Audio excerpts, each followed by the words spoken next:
Estamos começando o nosso novo Hangout, o retorno, com um papo que tem tudo para a gente esquentar essa noite fria aqui de São Paulo. Com vocês, eu vou apresentar o Felipe Miranda, que é da empresa de consultoria financeira Empíricos, que esteve no olho do furacão desse mês passado, né? Se não me engano, no mês retrasado, que foi censurada, demonstrada pelo governo, e daí surgiu toda uma celeuma em função de um vídeo que foi publicado na internet, que intitula-se O Fim do Brasil. Então, Felipe, boa noite, Felipe. Diga alguma coisa para nós aí. Boa noite, Lobão. Boa noite para todo mundo que está nos assistindo aí. Um prazer. Queria falar isso ao vivo. Muito feliz de falar com você. Te acho um grande músico, um grande escritor, mas acima de tudo, minha admiração maior por você é que você é um livre pensador. E eu acho que isso é fundamental. As pessoas pensam conforme modelos, dentro das caixas. Isso é um grande mal dos economistas. Você pensa com a sua própria cabeça. Então, isso que minha maior admiração por você está aí. Estou muito feliz de estar podendo conversar com você. O prazer é todo meu, Felipe. Olha, eu quero dizer, eu inclusive dei esse vídeo para as pessoas que estavam a fim de ver o Hangout assistirem. Afinal de contas, o vídeo tem 1h40, tem que ter um fôlego, mas ele é muito interessante sobre todos os aspectos. E eu acho que baseado em todo aquele vasto conteúdo, a tese que eu acho que, um resumo, a gente poderia dizer que o fim do Brasil significaria o Brasil que nós conhecemos de 1994, com a fundação do Real, né? Até os dias de hoje ele está morto, né? Segundo a sua teoria, Felipe. Bom, eu acho o seguinte, primeiro de tudo, eu gostaria de começar abordando justamente o que tornou o vídeo célebre, que foi justamente uma patrulha em cima do vídeo, e eu queria que você contasse para todos nós a extensão dessa patrulha. Como é que foi a abordagem do governo, ou se houve isso, ou como houve? Conta para a gente, Felipe. Tá, começou uma patrulha em cima da gente há um certo tempo, publicando uma matéria, tentando nos desqualificar em um dos blogs sujos, né? Não vou nem falar o nome do sujeito, porque acho que ele não merece a nossa audiência, sinceramente. Mas foi uma matéria que a gente tem um sócio americano, que é simplesmente o maior do mundo em publicações financeiras na internet. Então, alguém que está há 30 anos fazendo esse negócio, com grande sucesso, se atacar a reputação dessa pessoa, você tem que estar muito bem embasado. E, obviamente, em 30 anos, eles sofreram 2 processos. E ganharam os 2. Mas o que foi falado nessa reportagem é que eles eram processados por fraude. Mas a reportagem esquecia de se dizer que eles ganharam os 2 processos. Então, essa patrulha já existe há alguns meses, né? E a gente, obviamente, acompanhando o dia a dia da economia brasileira, viu uma deterioração adicional dos indicadores e um horizonte nebuloso. Por enquanto, a coisa não estourou, Lobão, porque o horizonte internacional ainda nos é muito favorável, basicamente com as taxas de juros lá fora muito baixas, mas a coisa agora tende a mudar. E a gente começou a elevar a crítica, falou assim, olha, vocês não sabem o tamanho da encrenca que vocês estão arrumando para 2015. E a gente começou a elevar o tom da crítica. A partir daí, começamos campanhas no que a gente chama do AdWords, né, para quem não está familiarizado, esses links patrocinados que aparecem no Google. Se eu estiver me estendendo muito na explanação, você, por favor, intervenha, tá? Nós temos bastante tempo aqui na televisão, a gente está tranquilo, e o assunto é bastante interessante. E aí a gente começou, obviamente, tinha um evento muito importante aí na frente, que são as eleições. E a gente começou a distribuir o nosso conteúdo gratuitamente através dos links patrocinados do Google, usando as eleições como teaser, né, como um gancho. E começamos com chamadas idênticas para os presidentes. E se a Dilma ganhar, e se o Aécio ganhar. O que acontece quando você faz esse... A Marina, logicamente, não estava incluída naquela época, né? Exatamente. Ainda a gente tinha a gente fez inicialmente também, e se o Eduardo ganhar, mas era quase irrelevante, porque ninguém clicava.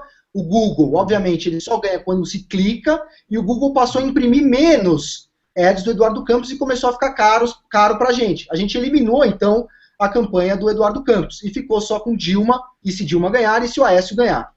A campanha e se a Dilma ganhar, ele não era nem eufônico, né? E se a Dilma, a situação é a Dilma. Então você vem com e se a Dilma ganhar, obviamente aquela campanha estava performando mal.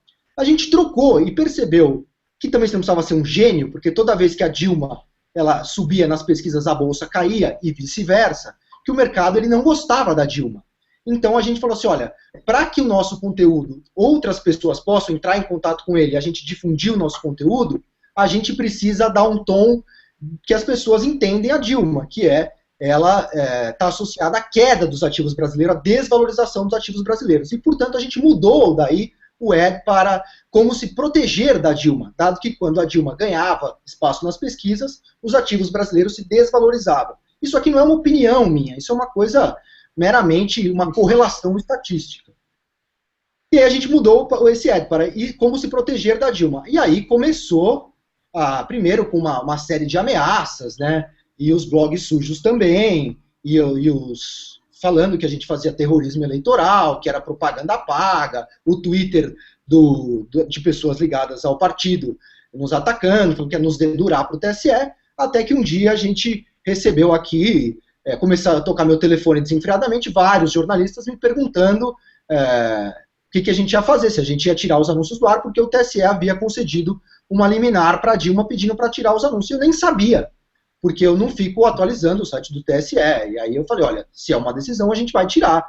Mas, obviamente, que nós vamos entrar com a nossa defesa, porque não é, obviamente, nenhuma instância eu me beneficio de qualquer eleição, não tenho vínculo com ninguém. E o mais curioso, e aí você começa já a ver o porquê que a crítica é pertinente, isso em paralelo a gente estava com o Fim do Brasil, não houve nenhuma tentativa explícita de tirar o Fim do Brasil do ar, houve críticas no processo que nos pedia a retirada desse anúncio, ali sim havia críticas incisivas ao Fim do Brasil, mas aí você começa a entender que a crítica, ela, na verdade, eles estavam nos reforçando, porque tentaram me medir com a própria régua, Lobão, isso me incomodou profundamente. A minha ética não é a ética deles. Constava no processo... Não é nada inteligente, né? Não é nada inteligente, porque também eu na lista negra eu fiquei muito orgulhoso. A rapaziada da lista negra lá do PT só se envaideceu. Parabéns para você. Eu me invejo que eu não consegui alcançar esse posto, né? E aí, o que aconteceu é que eles me processaram, não a mim, obviamente, né, eu represento aqui uma empresa, então sou a voz da Empíricos, aqui precisava ser alguém, e calhou de ser eu, nem acho que eu seja a pessoa mais gabaritada para falar em nome da Empíricos, mas, enfim, o processo era contra mim e contra o Aécio Neves, então eles supõem que eu esteja associado... também, né? A representação era contra Empíricos, Aécio Neves e Google, supondo, o que estava implícito ali? Que o Aécio pagava para Empíricos divulgar o Fim do Brasil, por exemplo, e outras campanhas.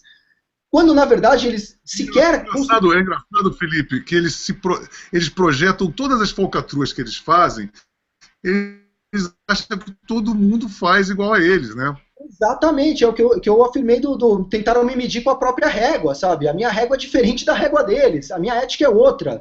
Eu simplesmente, eles poderiam me achar um louco, poderiam me achar pertinente ou me achar ligado ao Aécio. Nem um louco eles me consideraram. Assim, eles estão tão em si mesmados, incapazes de se autocriticar, que se você faz uma crítica a eles, você está ligado a outro partido. Eu não posso ter uma opinião. Mesmo que fosse uma opinião idiota, que eu sinceramente acho que não é, ao contrário. Eu acho que o que está escrito ali, se não for mudado, o que está escrito no Fim do Brasil, se não for mudada essa nova matriz econômica, a gente vai enfrentar uma forte crise financeira mesmo. Assim, não há... Aquilo é também uma peça de marketing, o Fim do Brasil foi feito para que a gente vendesse mais assinaturas, mas o que está escrito ali é totalmente verdadeiro. Eu tenho aquela opinião. Eu acho que a gente tem aí, em 2015... uma grande crise à frente se a gente não der um grande cavalo de pau. Mas me diz uma coisa, Felipe, uma coisa interessante, se você poderia fazer já que a Marina estava fora do páreo naquele momento, vocês não fizeram uma prospecção, a gente já estava falando ontem sobre ela, e você acha que é melhor a Marina entrar do que a Dilma, no caso, né? Eu acho, mas assim, falar da Dilma é muito fácil, porque assim, a incompetência e a falta de autocrítica... É muito fácil. Ela é gramsciana e heterodoxa na economia. Então, você resume a Dilma em 2 minutos. A Marina, eu já acho um pouco mais complicado, e se eu me alonguei nessa explanação, é provável que eu me alongue nessa segunda também. Mas o que eu acho um problema da Marina... Primeiro eu vou começar falando da parte boa dela, e depois eu vou demonstrar o meu grande ceticismo. A parte boa é representada pelo Eduardo Gianetti, com quem eu já estive 2 vezes, e nas 2 vezes me declarei para ele, sou um fã do Gianetti, acho ele um intelectual formidável, reputo o Gianetti entre os 5 maiores economistas brasileiros. Ao lado dele tem o André Lara Rezende, que junto com o Pércio Arida fizeram a proposta Larida, que deu as bases para o Plano Real. Então eu acho que, ao menos no ponto macroeconômico, a gente está coberto. E o mercado financeiro abraçou a causa Marina. Nesse primeiro momento, eu acho que a gente está coberto. O mercado financeiro abraçou a causa Marina de uma forma muito rápida. Principalmente porque representaria essa retomada do tripé macroeconômico e o abandono desse desastre, dessa tragédia que é a nova matriz econômica. Então, a princípio, temos aí o que eu acho elementos mais favoráveis à Marina do que a Dilma, porque eu considero um dos grandes erros do governo Dilma essa nova matriz econômica. Então, encerro com isso um preâmbulo favorável à Marina, que seria aí o que o mercado, como o mercado financeiro está lendo a Marina. Agora as críticas, assim, falando, agora entra a opinião do Felipe, eu não estou mais falando em nome da Empíricos, porque eu voto na Marina no segundo turno. Meu voto no primeiro turno é do Aécio, no segundo turno eu votaria na Marina, basicamente achando que, porque a Dilma seria ruim demais. Então, eu votaria na Marina, porque eu acho que essa questão macroeconômica ela é importante. Mas é menos importante do que eu acho que o mercado supõe. Ninguém sabe direito quem é a Marina. Pelo menos eu, talvez você saiba um pouco melhor do que a gente, você já teve com ela algumas vezes. Mas eu, pelo menos, sei dela muito pouco e tenho procurado estudar bastante sobre ela. Mas ainda, talvez por incompetência minha, reconheço essa hipótese, até por uma questão científica, mas acho, honestamente, que não é só por incompetência minha. Eu acho que ela é meio ininteligível mesmo. Se a gente estava representado, por exemplo, no lançamento do programa dela na sexta-feira, eu não estive lá, mas meu sócio esteve. E começa o lançamento da campanha um discurso em favor do socialismo. E aí, logo na sequência, entra a Neca Setúbal, um outro discurso totalmente diferente. Então, eu não consigo entender quem é a Marina. Se é o tripé ortodoxo do Gianetti, e eu rezo que seja, ou se ela é a Erundina, ou alguma coisa parecida com isso. Nada contra a Erundina, que eu acho uma mulher competente, ética, porém desalinhada ao que seria a ortodoxia de política econômica. Eu acho, sabe coisa, eu acho que o buraco da Marina, desculpa, mais embaixo, eu acho assim, ela tem um passado, por exemplo, eu vi boatos que o Pablo Capilé e os coletivos estavam todos indo para a Marina já desde o ano passado, né? Ela tem essa coisa com o MST, ela foi a favor, peremptoriamente, essa lei da 8243, que nanifica o Congresso Nacional, o Judiciário, e a gente vai ser governado por uma meia dúzia de ONGs que são uma panela deles, que eles acham que é uma representação popular, o que seria um golpe de Estado, que é altamente anticonstitucional. Ela acha isso muito normal. Pelo que eu tenho visto nos debates, a Marina, a grande crítica que ela tece ao PT é uma leniência com o patrimonialismo, o MDB, o Sarney, o Renan Calheiros, aqueles caras, o próprio Collor, o Maluf, aquela coisa toda, e que isso não vai acontecer com ela. Ou seja, ela vai governar mais à esquerda. Ela sempre foi de esquerda. O partido que ela está hospedada faz parte do Fórum de São Paulo e tem uma agenda comprometida com o Fórum de São Paulo. Então, eu acho que, seguindo o exemplo do próprio Lula, que assoprou depois mordeu, ele pegou todo o arcabouço do Fernando Henrique, botou o Henrique Meirelles para conduzir o Banco Central, o Palocci, logo no início, ele também tinha uma dinâmica mais liberal, né? E nos primeiros 4 anos, você viu que deu certo. Quando eles se reelegeram, você viu que a coisa tomou um outro rumo. E eu acho que isso é uma dialética bastante comunistoide, bastante bolivariana, né? A mentira é uma coisa que é uma deles que eles usam isso sem a menor cerimônia, porque afinal de contas eles não, a verdade é coisa de burguês, aquela coisa toda.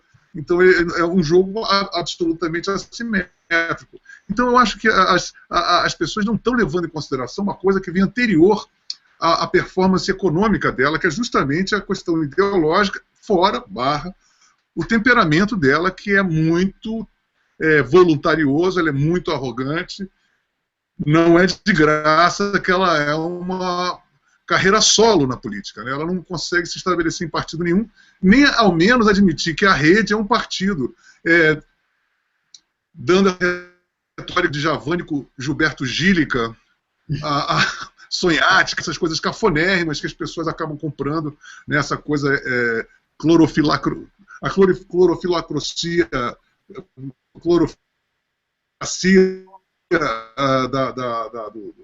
da coisa da verde, da mata, fora o fato de que ela está ligada a grandes grupos internacionais que querem tomar a Amazônia como território internacional e perdermos a soberania da Amazônia, e ela é o principal, a principal ponto, cabeça de ponte para isso. Eu acho que esse arcabouço, Felipe, é o que mais me deixa cético em relação a ela.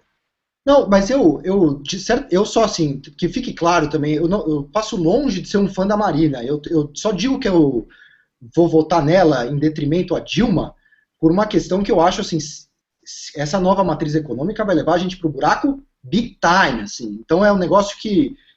E tem uma coisa também, até que o Maynard escreveu, né, de tempos em tempos a gente tem que trocar aqueles que nos representam lá. Então, o bandido que nos governa, né? Exatamente. Eu não queria usar esse termo, porque eu já estou meio polêmico demais, eu queria evitar, mas, enfim, é isso. Mas sem querer puxar aqui a sardinha para nossa lata, ou a lata para nossa sardinha, sei lá, mas eu acho que fomos a primeira consultoria que escreveu, com todas as letras, o mercado está exagerando com a Marina.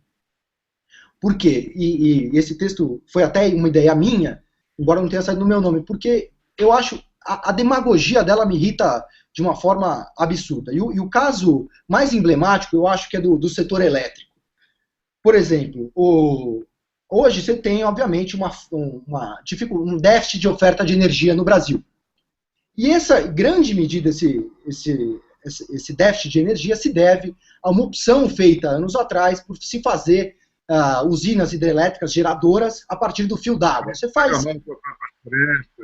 O povo das florestas não pode fazer. E aí você tem e fica a usina de reservatório, mas o problema é que volta para o próprio meio ambiente. Olha onde chega a demagogia. Porque tem a usina de reservatório, que você tem que alagar uma área maior, e tem a usina do fio d'água, em que você alaga uma área menor e, portanto, tem um menor impacto ambiental. Só que a capacidade de geração da usina de reservatório é um múltiplo da capacidade de geração da usina a fio d'água. Então a gente ficou com uma menor oferta disponível de energia. O que tivemos que fazer? Não tinha energia disponível, acionamos as térmicas a carvão, que são tóxicas para o meio ambiente. Então foi um tiro no próprio pé do meio ambiente. Além de ser economicamente uma decisão questionável, ela foi ruim também para o meio ambiente. Isso você ouve, não sou eu que estou falando, que eu não sou um especialista do setor elétrico, mas você ouve do CFO da Eletrobras, você ouve em eventos do setor elétrico as empresas falando publicamente que o custo ambiental já é proibitivo e eles querem aumentar ainda mais. Isso, o presidente da CESP falou isso claramente na Bovespa para quem quisesse ouvir. Então eu acho o meio ambiente quem não quer. Não é uma questão de, quando você fala isso, parece que assim, então vamos sair cortando árvore por aí. Não, ao contrário, vamos preservar. Mas vamos preservar racionalmente, porque senão você fere o próprio meio ambiente achando que você está tentando ajudá-lo. Mas, Felipe, você pensa bem, a própria agenda da Marina, o plano de governo, tem coisas muito esquizofrênicas. Por exemplo, ela sempre foi contra os transgênicos, né? Ela vai falar com o pessoal do agronegócio que é a locomotiva do Brasil. Vamos supor que ela seja semi-esquizofrênica, né? Ou que ela queira fazer uma média, o que provavelmente vai acontecer. Que vai, de repente, lançar uma lei de que 50% tem que se plantar transgênico, outros 50% tem que ser não transgênico. Isso já é o suficiente para parar tudo, né? Claro. Então ela tem compromissos com os dois lados. Assim como aquela coisa que ela é evangélica e o pastor Malafaia está dando uma cacetada nela contra o negócio do casamento gay, aí ela fala que ela é a favor agora dessa lei do Jean Willis de mudança de sexo, e aí ela está entre a cruz e a caldeirinha, entre vários aspectos que são diametralmente opostos. Aí eu fico imaginando como é que ela, está vendo que a gente já discutiu quantos assuntos aqui que pode ser tanto de um lado quanto para o outro. Ou ela pode ser ultraliberal, como de PT, economicamente, o agronegócio é 50-50 também, ela também está 50-50% entre gays, lésbicas e transgêneros, e a família, entre a religião e o comunismo, quer dizer, é uma coisa absolutamente esquizofrênica. E são medidas que ela vai acabar ferindo mortalmente qualquer um desses grupos que estão aí, não é verdade? Sim. Eu não sei. Está em rota de prisão governamental, né? Eu não sei. E eu acho, historicamente, ela é contra. Agora não está com esse discursinho meio demagogo de novo, mas assim, historicamente ela é contra as drogas, contra os gays, contra, sei lá, acho que qualquer. E hoje em dia eu acho cafonérrimo você falar nisso, sabe? Tentaram até me rotular de direitista. Eu não tenho nada de direitista, ao contrário, eu sou a favor de tudo isso aí. Acho que as pessoas, a droga tem que ser liberada, o sujeito quer casar com uma árvore, ele casa com uma árvore, não tem problema nenhum. Agora, o problema é você tem que assumir as suas convicções, eu acho, senão é estelionato eleitoral, com quem você está votando, entendeu? Sabe de uma coisa, Felipe? Eu acho que tinha um gráfico na internet que eu achei muito legal sobre o que é direita e o que é esquerda. Basicamente, o que a extrema-direita seria a anarquia, que é a ausência do Estado. Porque a direita, ela claramente, ela é contra o Estado, ela é contra o Estado grande. Então, se você é de centro-direita, você é a favor de um Estado razoavelmente presente o minimamente possível. Quanto mais você vai chegando à extrema-direita, você chega na anarquia. Quanto mais você chega à extrema-esquerda, que são correntes que defendem um Estado enorme, que é o fascismo, que é o nacionalsocialismo, que é o marxismo-leninismo, socialismo, que defende um Estado enorme. Por isso, não com a redução de liberdades individuais e tudo pelo coletivo. Todas essas tendências, nazismo, fascismo, comunismo, são todas com esse mesmo arcabouço. Eles só divergem em algumas nuances que são, inclusive, detalhes, na final das contas, porque todos matam muito, né? A característica principal é que todos aniquilam muito, porque o indivíduo não vale nada nesse tipo de regime. Então a esquerda é isso, Estado grande, Estado pequeno. E ponto final. Então, se a gente é a favor de um Estado que tenha menos interferência, com mais liberdades individuais, então a gente tem que limpar esse nome. A direita ficou com um nome muito contaminado, de vilania, né? Você de extrema-direita. Mas eu acho que associado ao conservadorismo. Você fala que aquele cara de esquerda é legal. Hoje em dia você fala que você é direita no Brasil, você é o Erasmo Dias, né? Você não pode querer conservar valores e instituições. Exatamente. Então, eles se esquecem, né, das ditaduras de esquerda e só se lembram das de direita. Porque a gente viveu uma ditadura de direita, mas... Bom, enfim, mas o que eu acho importante da Marina é que eu acho ela platônica, e porque eu exemplifico com isso, porque tem esse lance a entrevista de novo do Gianetti, que é maravilhoso, mas um maravilhoso intelectual. O Gianetti durou uma semana ou um mês no Banco Garantia. Ele foi contratado pelo Garantia para dar um certo academicismo ao Banco Garantia, que era, na época... Ele é platônico também, né? Ele é platônico também. Então, assim...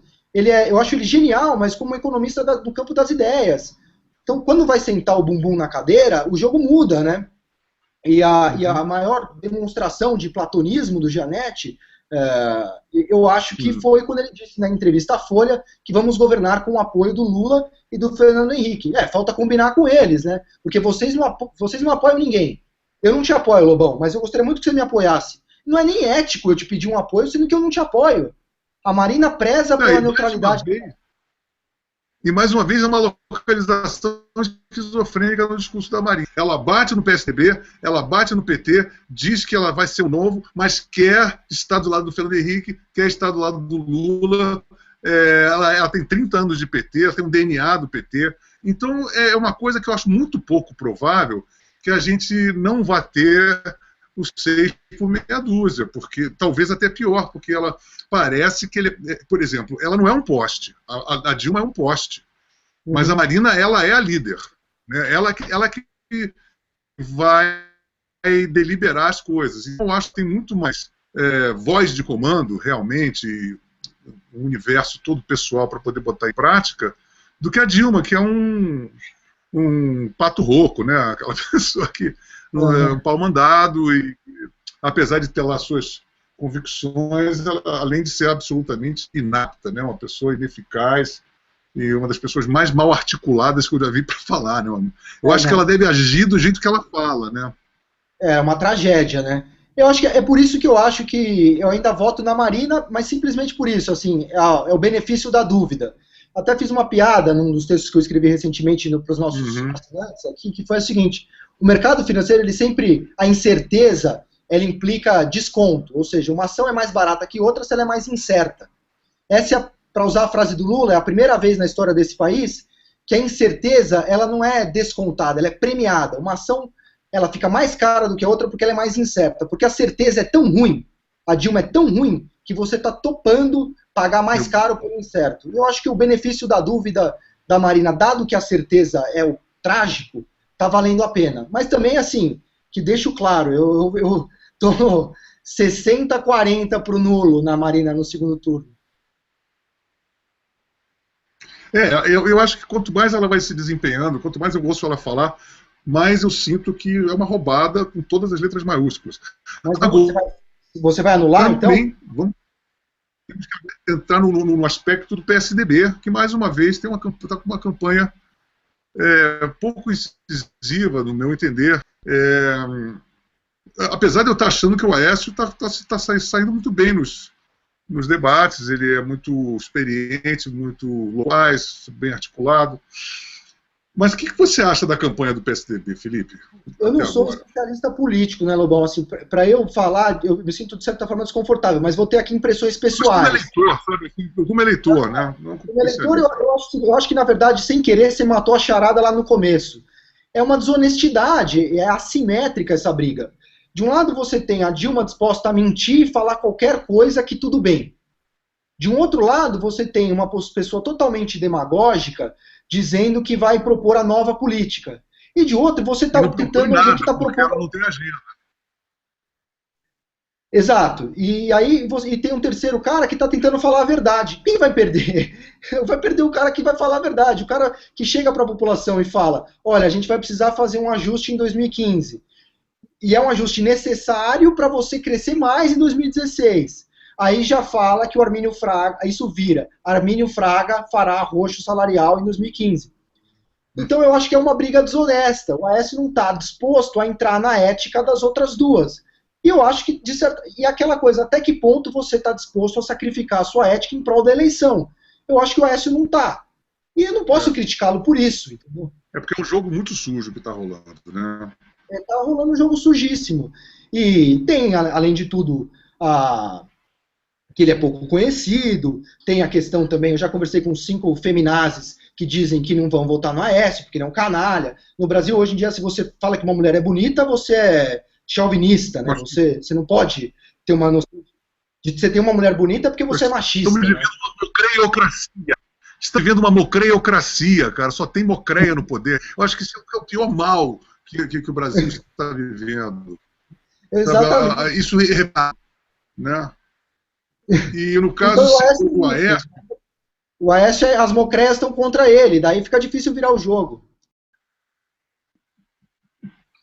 Eu acho o seguinte, por exemplo, eu me lembro de um debate, eu acho que foi no anterior da Band, a Dilma perguntou, respondeu, eu estava conversando com a Aécio, tipo assim, Aécio, você só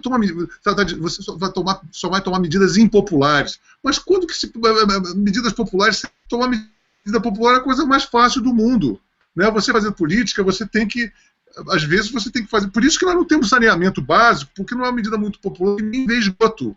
Então nós temos 75% de esgoto a céu aberto, porque não é uma medida popular, porque você não ganha voto, porque as pessoas não veem os esgotos a céu aberto, não o cano por debaixo da terra. Então, essa coisa de ser populista é justamente isso. Você só faz um governo absolutamente demagógico, de fachada, onde nada funciona.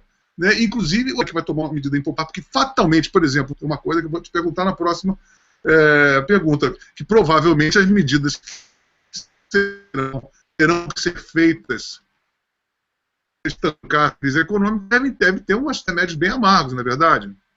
Exato, é a questão assim, você teve, desde 2009 que a gente vem adotando essa balbúrdia, principalmente em termos das contas públicas, né, do quanto o orçamento público.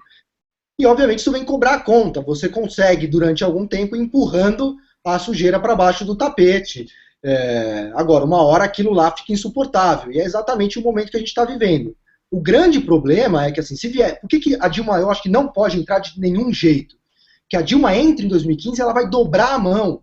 Em vez dela reduzir gasto público, ela vai aumentar. E a nossa situação já é periclitante, Lobão, do ponto de vista das contas públicas. O superávit primário, aquela continha lá antes de pagar... Não é agradado de jeito nenhum, né? Desculpa, não te ouvi, cortou. Eles fazem tudo para não desagradar o eleitorado, mesmo tomando medidas erradas. O negócio é deixar todo mundo sorrindo, mesmo fazendo aquela cagada, né? Exato, só que o problema é que assim, uma hora isso estoura, porque o que vai acontecer? O mercado começa a duvidar, começa a cobrar mais juros do governo, a conta de juros aumenta, e aí você começa, o governo não consegue se financiar. Aí o que ele vai ter que fazer? Imprimir moeda, na hora que ele imprime moeda, tem inflação. Então isso fere o pobre. A inflação é o pior, a pior coisa para o pobre, não é para o rico. Quem se ferra com a subida de preços é o pobre e o rico. Tem um dinheirão aplicado no banco, que rende mais do que a inflação, ele está protegido. O pobre não. Ele tem um salário que é rígido no curto prazo e os preços estão galopando. Então quem se ferra é o pobre. Evapora, né? Então, o que acontece? Se a gente não fizer o ajuste fiscal agora, a gente vai ter que fazer em 2016, ou teremos muita dívida pública, mais inflação, ou mais imposto, ou uma combinação dos três.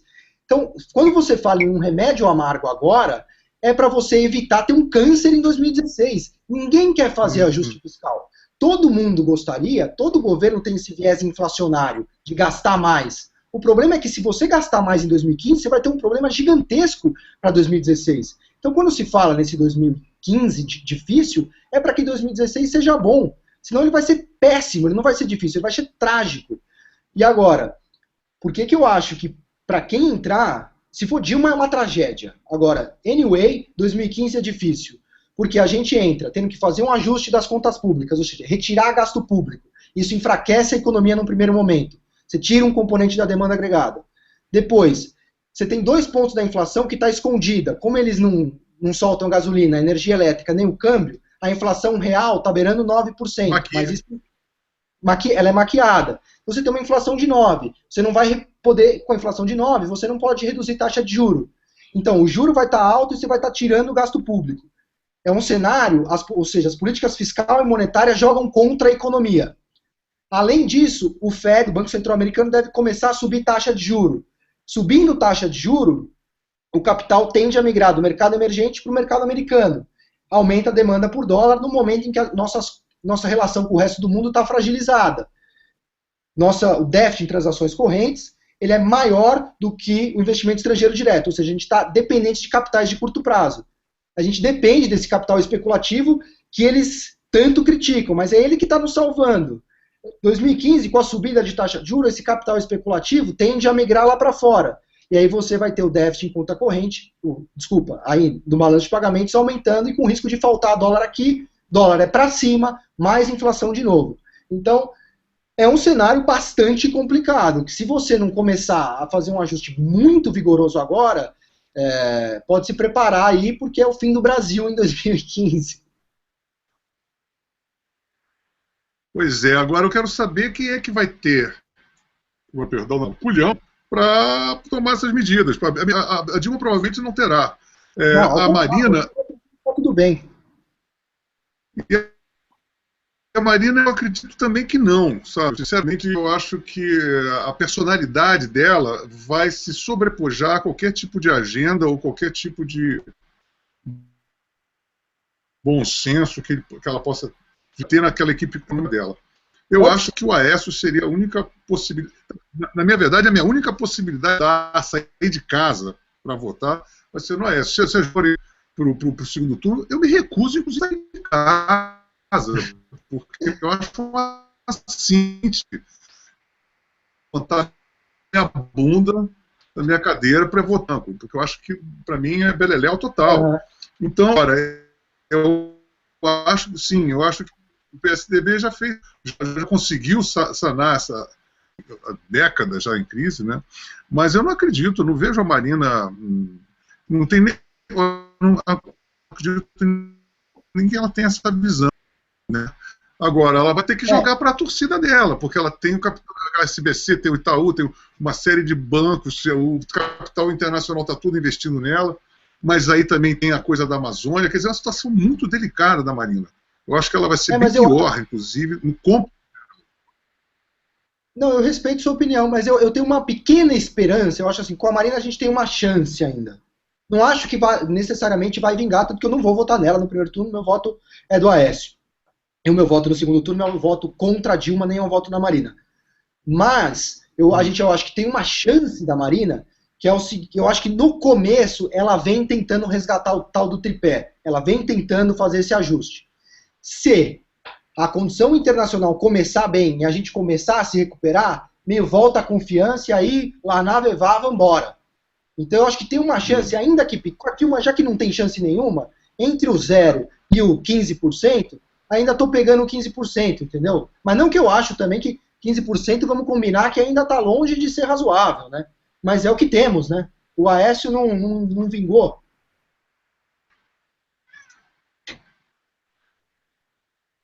Alô? Oi, você me ouve? Perdi o seu contato. Agora, voltei. Na última frase eu perdi. Aqui. Não, eu acho assim. Você lembra onde você perdeu ou não? Mais ou menos? Não. Você falou que o Aécio Pumai foi o último parágrafo que você falou. Eu acho que a Marina tem um pouco de chance é menor do que 0.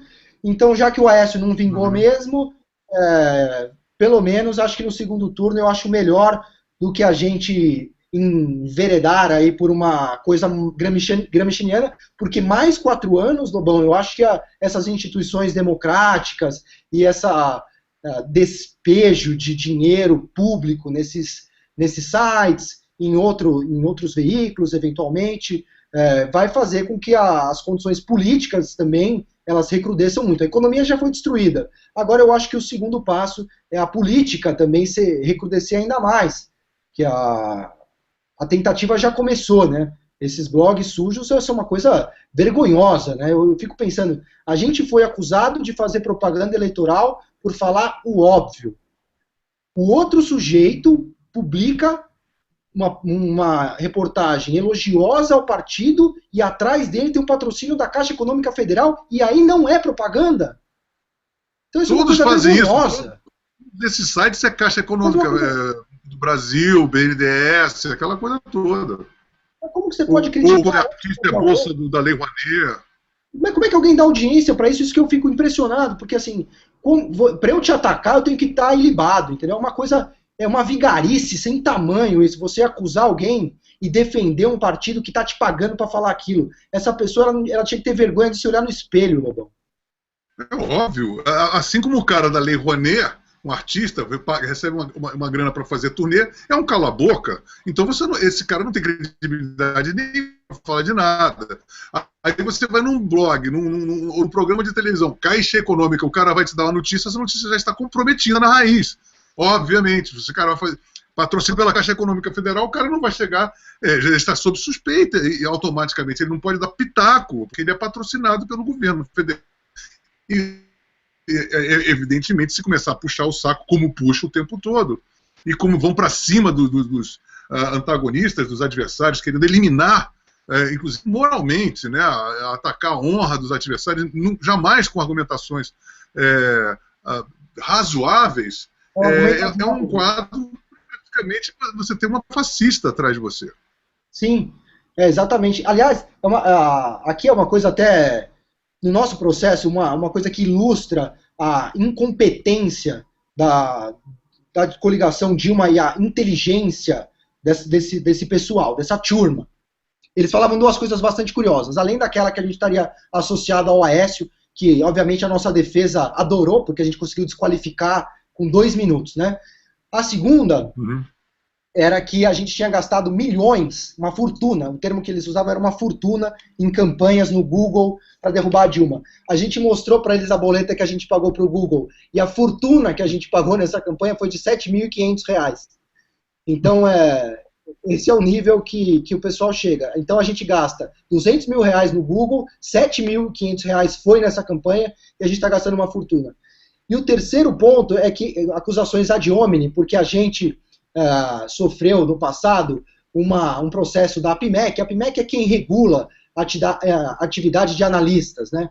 E aí nós tivemos que pagar uma multa de, acho que R$ 2.500 cada 2 de nossos analistas por termos feito críticas muito contundentes ao balanço do frigorífico Marfrig. Basicamente, a gente foi deselegante nos termos. Então, eles acharam que a gente foi muito agressivo e nos obrigou a pagar uma multa ética pela nossas críticas ao Marfrig, que a gente reconheceu que a gente exagerou no tom, porque fizemos, inclusive, críticas pessoais e pedimos desculpas, inclusive, a eles. E pagamos uma multa, acho que total, de R$ 12 mil. O Marfrig, por conta de nossas críticas, teve que fazer um acordo com a CVM por inconsistências contábeis, com os seus diretores pagando, eu acho que R$ 800 mil. E, obviamente, isso não estava no processo. Então, a gente pagou 12, eles pagaram 800 mil, e nada disso constava na crítica. Então, obviamente, é de novo assimétrico, né? Você só entra com o lado da crítica, e modéstia à parte, no caso do Marfrig, foi consolidado. O Marfrig teve que republicar os balanços dele, porque de fato tinha inconsistências contábeis. Então, o tamanho da desonestidade intelectual dessa turma realmente impressiona, a criatividade deles.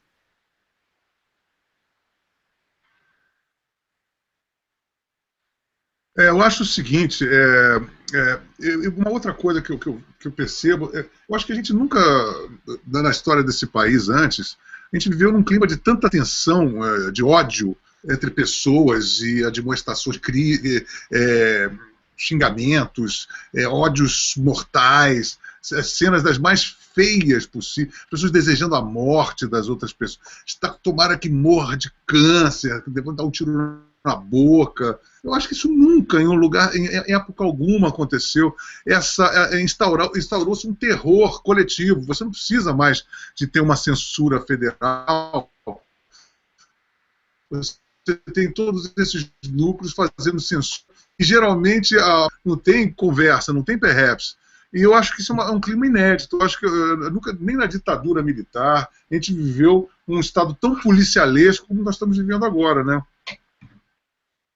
Eu concordo plenamente, acho que é por isso também que eu vou na Marina, sabe? Eu acho que a gente está enveredando demais para o decreto lá, o 8243, embora tenha o apoio, não sei se tácito ou formalizado da Marina, ele é mais ligado a Dilma ainda, né? Então eu acho...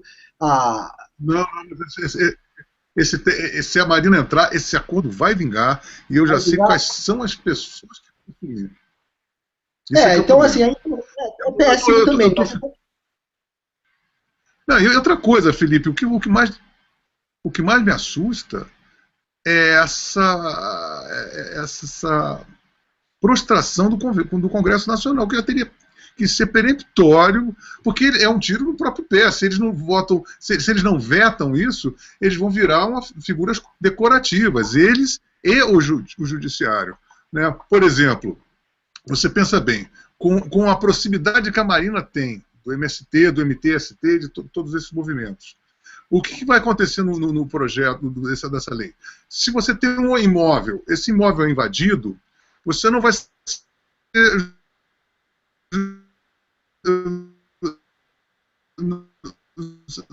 não vai para uma instância judicial. O judiciário ele só vai homologar isso. Então você pode imaginar o que isso pode acarretar no dia a dia na sociedade convivendo com esses comitês, esses sovietes, né? E então, o que as pessoas acham que isso é uma representação popular, na verdade, é uma distribuição de poder entre uma panelinha que já estão suportando essas pessoas que estão aí de candidatos há muito tempo. Então, eu fico muito alarmado quando vejo a Marina, e pelo que ela tem Poxa, pensa bem, cá entre nós, ela estava na vice-presidência, caiu o avião do Eduardo Campos, agora ela entrou com tudo. Ela é uma ungida de Deus e deve estar com a moral altíssima perante a si própria, e não acho que alguém vai detê-la, não. Porque essa é a tendência dela, né? É o que ela viveu para. Então, eu acho que isso tem que ser levado muito mais em consideração do que qualquer outra coisa. Né? Eu acho que você tem razão nesse ponto, mas eu acho que sabe, medidas desesperadas, entendeu? Eu acho assim, com essa turma que está aí, realmente não dá, porque a incompetência é muito grande. E eu, como economista, ainda tenho um viés de exacerbar as questões econômicas, né? E por elas passa o Gianetti, que me tranquiliza um pouco. Posso aqui também estar sofrendo do mesmo mal que eu critico a Marina e o próprio Gianetti, que é o platonismo.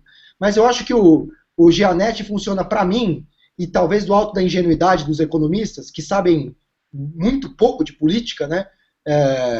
Eu entendo que ainda o Gianetti e o Lara Rezende vão evitar besteiras muito grandes no meio do caminho. Óbvio que eu posso também estar sendo platônico, mas rezo para um Deus que não existe para que a gente retome o caminho aí correto. Né?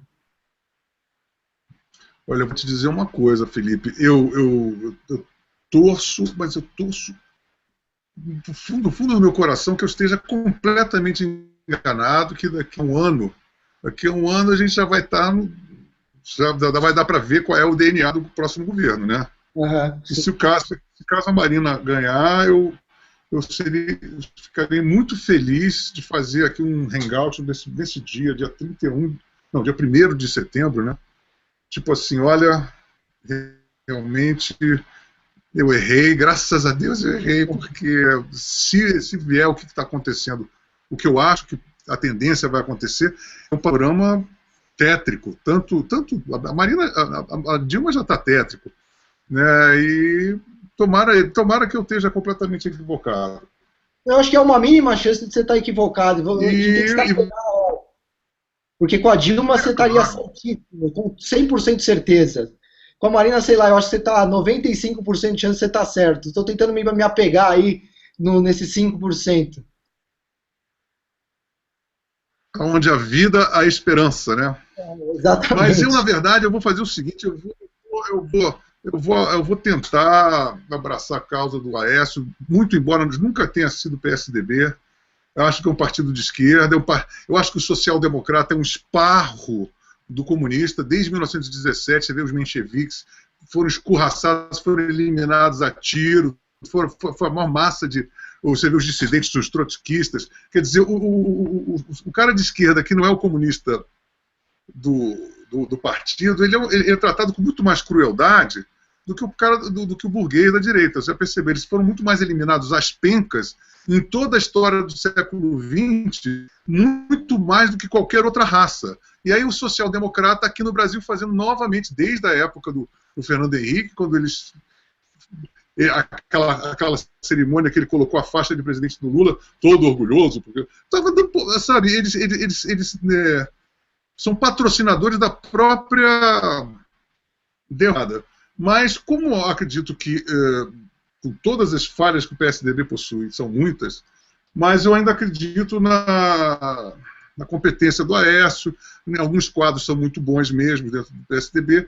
Agora, eu acho que a única possibilidade da gente, pelo menos, evitar alguém do Foro de São Paulo estar dentro do governo. Porque se um é Foro de São Paulo, o outro é Foro de São Paulo, para mim, quem governa a América Latina praticamente é o Foro de São Paulo. Você vê que na Venezuela tem milícias cubanas, mais de 11 mil contingentes cubanos estão lá matando um monte de venezuelano, e tem um exército enorme cubano, e o exército venezuelano também é muito grande. Então, esse é o DNA Esse é o DNA do PSB. A rede nem partido é, mas a Marina, como DNA, ela coaduna, ela gosta de Cuba, ela é super fã daquela cafonice miserável toda. Então, não me dá o suficiente para achar que a gente vá ter alguma melhora. Mas, tá bom, tecnicamente você tem razão. A gente tem que ter um...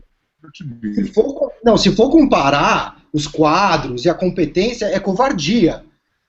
Por exemplo, na economia, que é o meu lado, o Armínio é uma assumidade. O Armínio foi convidado, inclusive, por membros dos FEDs distritais para ser presidente do FED de Nova York. Ele teve presidente do FED do Banco Central Americano. Então, você vê a importância desse cara.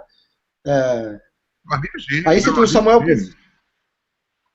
Aí você tem o Samuel Pessoa, que é outro monstro, o Mansueto, outro monstro, o Mendonça de Barros, outro monstro. Então, assim, os quadros, assim, se você for comparar, fica quase uma coisa covarde. Mas, por outro lado, você tem uma guerra covarde. Que é como você falou, o PT só tem perrapado. Não, eu dei aula na GV. Eu dei aula de economia na GV. O Manteiga também dava aula de economia na GV. Não na mesma época. Ele é um pouco mais velho do que eu, embora minha careca possa sugerir o contrário. Mas o Manteiga, ele é uma piada na GV. Ele é uma verdadeira piada. Então, assim, ele não é levado a sério. O único economista levado a sério no governo é o Nelson Barbosa, que era do governo, era o Nelson Barbosa, que não à toa brigou com o Manteiga. Então, o único cara competente ali dentro foi escorraçado do governo porque ele entrou em conflito com o Manteiga. Então, os quadros são péssimos. Agora... Mas, Felipe, acho que o cacuete de comunista, de esquerdista, bolivariano, sei lá como é que chama essa gente, é colocar, comparo, você vê, tem 39 ministérios, nenhum funciona. Você vê o meu Lobão lá, o Lobão das Minas e da Energia.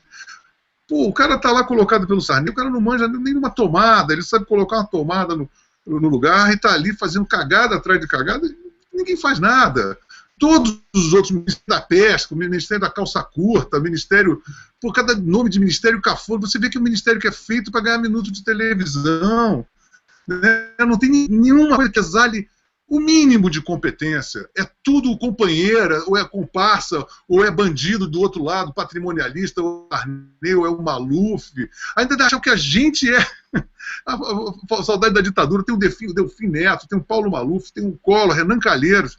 Olha só com quem eles estão lidando, né? Fora os quadros de gatunos da prata da casa, né? Como o Genocida, o José Genocida, o Disseu, só tem ladrão, só tem vagabundo, né? Então, pô, como é que as pessoas não veem isso?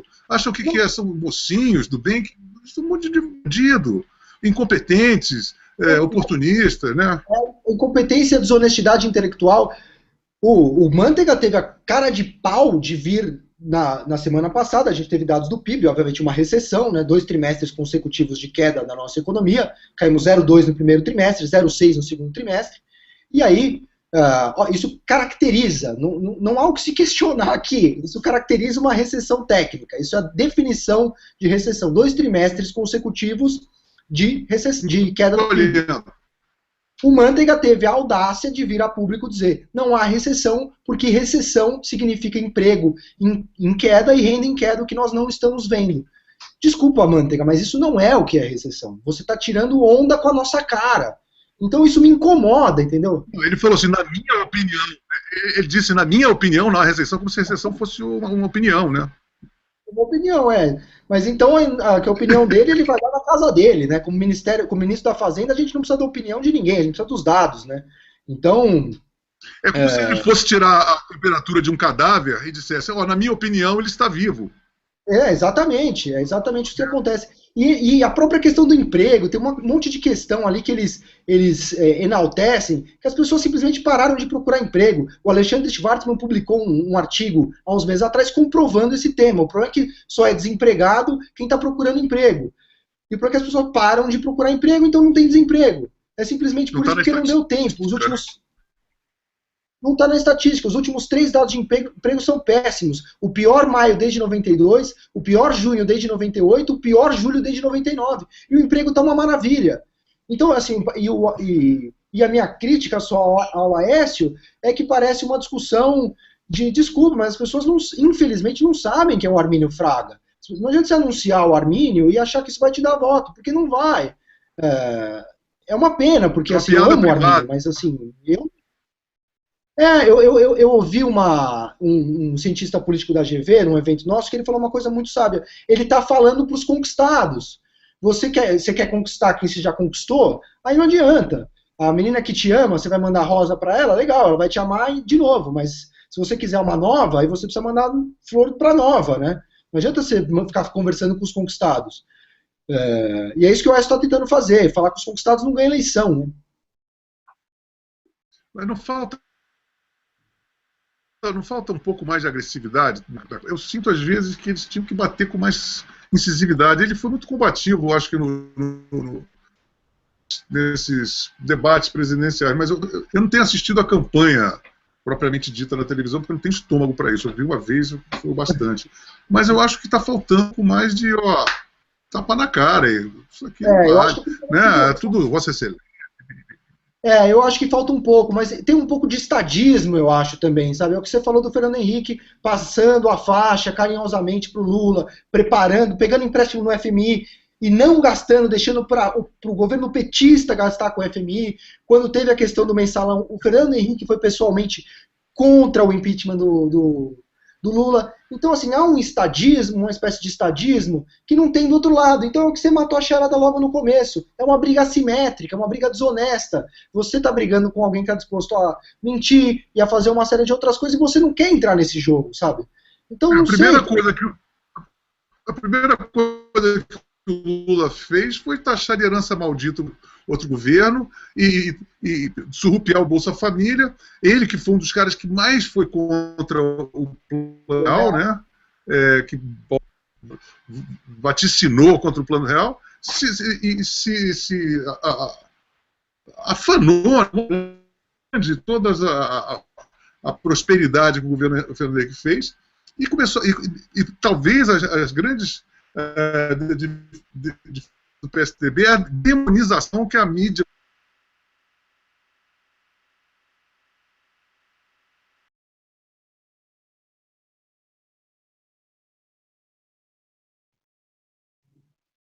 Você travou aqui para mim, não sei se você me ouve, mas você travou, eu não te ouço nem te vejo mais.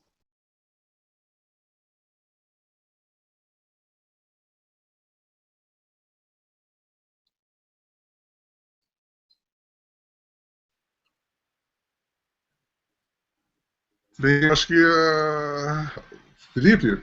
Agora eu voltei a te ouvir. Alô? Oi, agora eu te ouço. Tá. Acho que ela teve um aqui durante um tempo. Eu te ouço agora. Tá. Tá com problema de dificuldade de conexão aqui. Ontem teve. Está me ouvindo, Felipe? Agora eu te ouço bem. Perfeitamente. Certo. Então eu vou te dar a palavra para você, Felipe, para você dar uma alinhavada final. Nós estamos completando a nossa hora de hangout e eu quero que você dê uma concluída na nossa conversa para a gente fechar com chave de ouro esse hangout de hoje, essa volta, o retorno do hangout. Tá, eu vou falar sobre economia, que eu acho que é o que eu posso falar com um pouquinho mais de propriedade, embora tenha falado de política também e outras questões.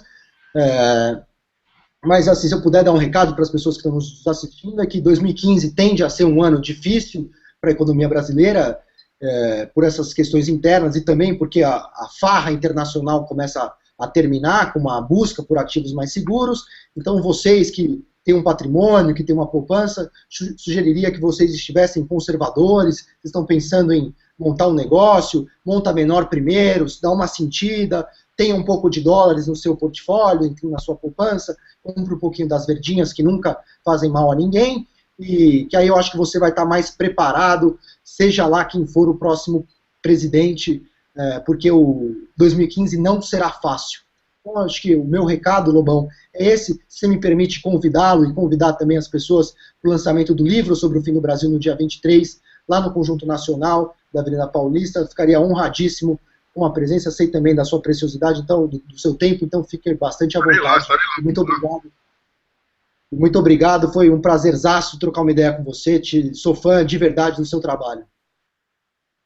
Muito obrigado, Felipe. Pode estar certo que eu vou estar... Vamos bater um pau vivo lá na cultura lá da Augusta, né? É isso aí. E eu quero te agradecer muito. Eu acho que foi uma conversa muito esclarecedora e muito interessante, porque são aspectos que não estão sendo colocados aí na mesa para serem discutidos, né? Eu espero que as pessoas que estejam assistindo tenham se nutrido de informações mais embasadas, né, para poder enxergar com mais clareza o que está acontecendo no cenário brasileiro, com mais profundidade. Vamos nos ver no lançamento do livro, e no próximo Hangout a gente vai falar sobre rock and roll também, né? Valeu. Você também toca guitarra, né? Não, hoje em dia não mais. Gente, um forte abraço, Felipe. Um abraço para todos vocês e até a próxima, se Deus quiser. Vai, vai.